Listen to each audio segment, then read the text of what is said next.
evening, everyone. We'd like to welcome in the 2016 Kia Classic champion, Lydia Ko.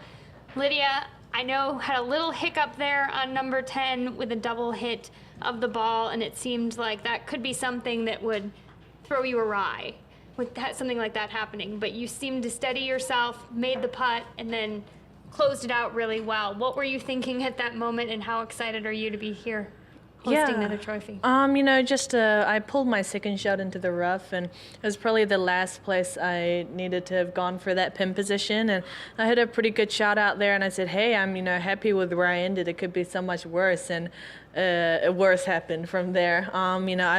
I don't think I've ever double hit it, especially with a putter before. But so that was interesting. But fortunately, I was able to make the second putt, and I think that was kind of the turning point. If I didn't make that, that might have, I think, switched things around a little bit, and then I made a good par on 11. So it was frustrating a little bit because I didn't have that coming, and I don't know if I could always prepare that I might double hit it.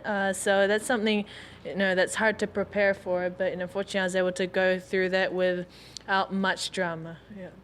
You talked yesterday about having a few shot lead, but when you look at the leaderboard and you see Inby Park charging, did you take notice of that right away? Yeah, I knew, especially down the front nine, it was quite, packed, 2-3 shots, and, that can go within 1 or 2 holes. And then, I saw that Inby was, continuously making birdies, and, Inby doing, Inby things. She was obviously making a lot of birdies, and, down the stretch too. So, when I looked at the leaderboard, I said, hey, especially 16 being, drivable par 4, and 17 being a par 5, I said I need to play smart, but also try and make some birdies where, going down 18, I wouldn't have like a one-shot lead.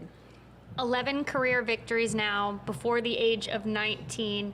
What do you do to keep yourself motivated and keep wanting to rack up these wins? I think, every week you can do a little better. There's always something you can work towards too. And, unless I hit every single, fairway, and, every single shot that's going to go to the green goes in the hole, there's going to be no perfect. So I always feel like, even though I played solid, there's always things I can work towards too. And I think that's the, great thing about golf is that it's challenging, and there's always something you can get better at. So I think that's what kind of motivates me, and especially with our first major of the year, next week, it's an exciting time. I'm going to open it up for questions, so please raise your hand if you have a question. We'll pass the microphone around.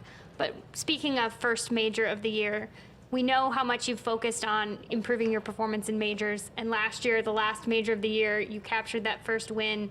Does that help ease some of the pressures going into next week a little? I think, the biggest pressure, obviously there was the youngest record, it was the last time I could do that in Aviara, but the big thing was a lot of people were saying, hey, when is she going to win a major? Is she going to win a major? I think that was the question that was going around, so I think that's a relief that I don't have to hear that anymore. Going into last year, there was that Annika's record of the under par streak, so I had that going on, and I don't have to worry about that going into next week, but I think my goal is to have my personal best finish at ANA. It's a good start, and I didn't strike the ball very well last year there, so hopefully I'll be able to hit a few more fairways, give myself a good chance, and obviously it helps to have played well here going into the first major of the year.